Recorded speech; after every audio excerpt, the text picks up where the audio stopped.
राज्यातील सत्ता संघर्षाच्या काळात सर्वात कळीचा मुद्दा ठरलेल्या नबाम रेबिया केसचा पुनर्विचार करण्यास सुप्रीम कोर्ट तयार आहे। उद्या 7 न्यायमूर्तींच्या न्यायपीठासमोर या संदर्भात प्रकरणाला सुरुवात होईल।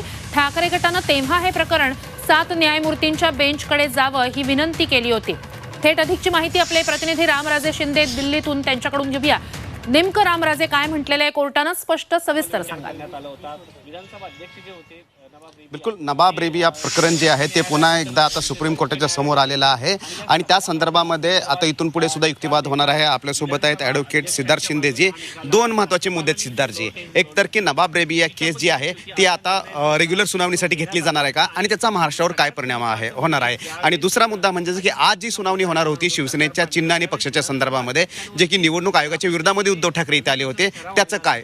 बघा, आज जी निवडणूक आयोगाची सुनावणी होणार होती निवडणूक आयोगाच्या निकालाविरुद्ध, ती हाताला मुंग्या येत होत्या, गुडघे, कंबर, मान, पाठ खूप दुखत होती। अमृत नोनी ऑर्थो प्लस घेतल्यापासून हाताच्या मुंग्या कमी झाल्या। आरोग्याचा भरोसा अमृत नोनी ऑर्थो प्लस आता पुढे ढकलली गेली आहे कारण आज कॉन्स्टिट्यूशन बेंच बसलेला आहे। आज ती सुनावणी सुरुवात होणार होती। उद्धव ठाकरेंना अशी आशा होती की पक्ष आणि चिन्ह त्यांना मिळू शकेल, पण ते आता लांबलंय। आता हे बऱ्यापैकी लांबल्यामुळे 1-2 महिन्यांनी पण त्याची तारीख येऊ शकते आणि जी उद्धव ठाकरेंना वाटत होतं लोकसभेच्या आधी पक्ष आणि चिन्ह त्यांना मिळेल, ती आता शक्यता थोडी धुसर वाटतेय। दुसरं, तुम्ही बघा, नबाम रेबिया प्रकरण जे उद्धव ठाकरेंना आता धनुष्यबाण आणि पक्षाच्या नावाशिवाय लोकसभा लढवावी लागणार, जे आता त्यांच्याकडे एक्झिस्टिंग आहे असं म्हणता नाही येणार। पण जर हे लांबत चाललंय आणि आता परत दसऱ्याच्या सुट्ट्या, दिवाळीच्या सुट्ट्या आणि नंतर ते डिटेलमध्ये ऐकलं, आज जर सुरुवात झाली असती त्या संबंधी आर्ग्युमेंट्स, तर त्यांना काहीतरी आशा होती की लवकरात लवकर 1-2 महिन्यात हे निर्णय लागेल, पण आता हे पुढे ढकललं गेलं आहे। आणि नबाब रेबियाच्या संदर्भामध्ये महत्त्वाचं काय? तुम्हाला आठवत असेल, नबाम रेबिया केस ही खूप आपण ऐकली होती सत्ता संघर्षाच्या वेळेस। त्यावेळेस काय होतं, त्यांनी कसं वापर केला गेला होता एकनाथ शिंदेकडून ह्या केसचा।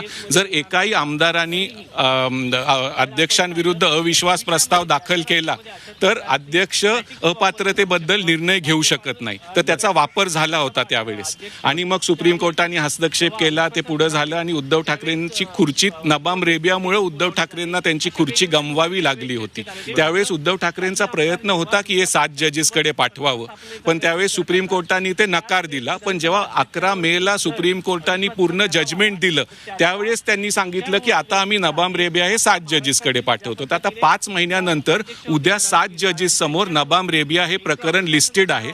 उद्या सुरुवात होणार आहे फक्त त्या प्रकरणाची, त्याला पण 1-2 वर्ष लागतील कारण हे 7 जजेस समोरचं प्रकरण आहे। याच्यात महाराष्ट्राला किंवा उद्धव ठाकरेंना काही फायदा होणार नाही, पण पुढं जर असं नबाम रेबिया सारखं प्रकरण वापरलं गेलं कुठलं दुसऱ्या राज्यात, तर त्याला चपराक बसेल आणि हे वापरता येणार नाही।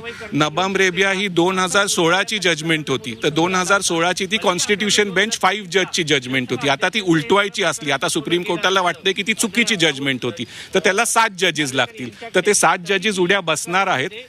नक्कीच एक महत्त्वाची घडामोड म्हणावी लागेल। पक्ष आणि चिन्हाबाबतची सुनावणी आता लांबणीवर गेलेली आहे, पुढे ढकलण्यात आलेली आहे आजची सुनावणी। आणि आता नबाम रेबिया केस बाबतचं जे 7 जजेस समोरची जी सुनावणी असेल त्याला उद्यापासून सुरुवात होणार आहे। सह्याद्रीची उंची म्हणजे